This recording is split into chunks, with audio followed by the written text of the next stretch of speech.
శ్రీలంక, నేపాలు, బంగ్లాదేశు, పాకిస్తాను ఇలాంటి ఉదంతాలు చూస్తే రేపు భారత్లో కూడా అట్లాంటిది చేయగలం అన్నటువంటి వ్యాఖ్యలు చేస్తున్నటువంటి వాళ్ళు దెబ్బతీస్తారు. అదేదో ఆడెవడో నిన్న గొట్టంగాడెవడో పెట్టాడట ఒక పోస్టు, ప్రజలందరూ యువతరం అందరూ రావాలి, జంజీ అక్కడ వాళ్ళని చూసి నేర్చుకోవాలి, ఎలక్షన్ సక్రమంగా జరగట్లేదు, అది సక్రమంగా జరగట్లేదు, ఉద్యోగాలు సక్రమంగా ఉండట్లేదు, అది చేయట్లేదు, ఇది చేయట్లేదు అనేది.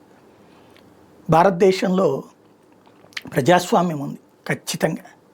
ఇక్కడ ఉద్యోగం చేసేవాడికి ఉంది, ఒళ్ళు కొవ్వెక్కి నాకు ఈ ఉద్యోగమే కావాలనే వాడికి ఉండదు.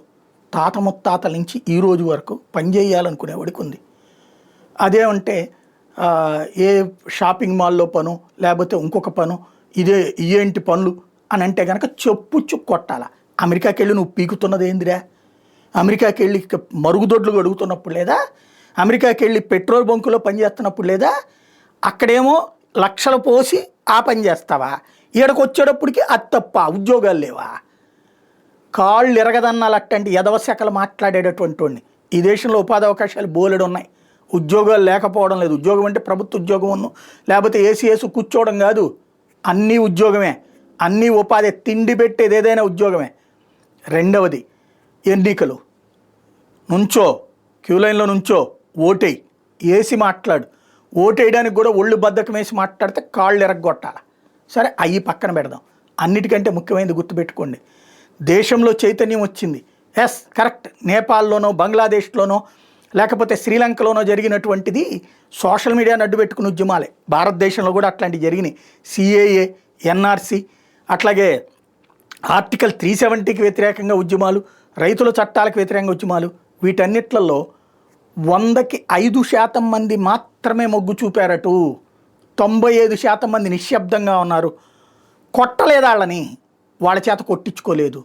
కానీ ఈ దేశానికి ద్రోహం చేయాలనుకుంటే, ఈ దేశాన్ని మొక్కలు చేయాలనుకుంటే, ఈ దేశంలో తిరుగుబాటు చేయాలనుకుంటే ప్రతి భారతీయుడు చేయి కలపడం కాదు, చెప్పుచ్చు కొడతారు. దేశాన్ని మొక్కలు చేయాలనుకున్నా, దేశంలో తిరుగుబాట్లు రేకెత్తించాలనుకున్నా, దేశంలో జాతీయభావం పెరిగిందని గుర్తుపెట్టుకోవాలి. తరతరాలుగా భారతదేశంలో ఉన్నటువంటి యువతని మోసం చేస్తున్నటువంటి సందర్భంలో విద్య, ఉద్యోగ, ఉపాధి అవకాశాలు భారీగా మెరుగుపడుతున్నాయి. ఈ దేశంలో 12 లక్షల కోట్ల నుంచి 50 లక్షల కోట్ల రూపాయలకి ఈ దేశ బడ్జెట్ పెరిగింది.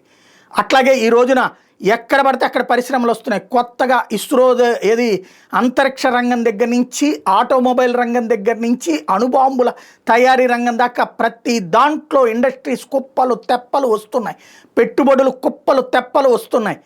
క్రమక్రమంగా ఉపాధి అవకాశాలు పెరుగుతున్నాయి, ఉద్యోగ అవకాశాలు పెరుగుతున్నాయి. అన్ని రకాలైనటువంటి స్వేచ్ఛతో బ్రతుకుతున్నటువంటి యువతరం ఇక్కడ.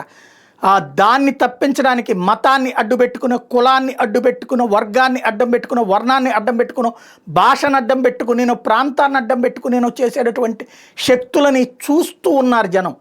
కానీ ఈ దేశాన్ని నాశనం చేయడానికి విదేశీ శక్తులతో, ఆ 4 చోట్ల జరిగింది విదేశీ శక్తులతో. అదే విదేశీ శక్తులతో ఇక్కడ చేతులు కలిపితే పిసికి పారేస్తారు ఒక్కొక్కడిని. ఉద్యమం లేవనెత్తినోని చంపి పడేస్తారు ఇక్కడ జనంలో జాతీయభావం పెరిగింది. జనంలో అర్థమయ్యింది ప్రపంచవ్యాప్తంగా జరుగుతున్నటువంటి విదేశీ కుట్రలు, భారతదేశం మీద జరుగుతున్న విదేశీ కుట్రలు కూడా ప్రతి భారతీయుడు గ్రహిస్తున్నాడు. ఇవాళ రోజున ఇదివరకడికి మళ్ళీ మీడియాని అడ్డం పెట్టుకుని డ్రామాలు ఆడటం కుదరదు. ప్రజలలో జ్ఞానం వచ్చింది. ఇదే సోషల్ మీడియాని భారత్ మీద వెపన్గా వాడటానికి జరిగిన కుట్రలు కూడా భారతీయులు అదే సోషల్ మీడియా వేదికగా తిప్పికొట్టారు. ఇది గుర్తుపెట్టుకోండి. భారతదేశ ప్రజల్ని తక్కువగా అంచనా వేయద్దు, భారతదేశపు యువతరాన్ని తక్కువగా అంచనా వేయద్దు. తప్పుడు పనులు చేయడానికి కనుక ప్రారంభిస్తే భారతదేశంలో కూడా రెవల్యూషన్ వస్తుంది. దేశద్రోహులందరినీ తరిమేయడం కాదు, తీసుకెళ్ళి లోపలేస్తారు, ఏ మురికి కాలువల్లోనో శవాలుగా అవుతారు. అది గుర్తుపెట్టుకోవాలి.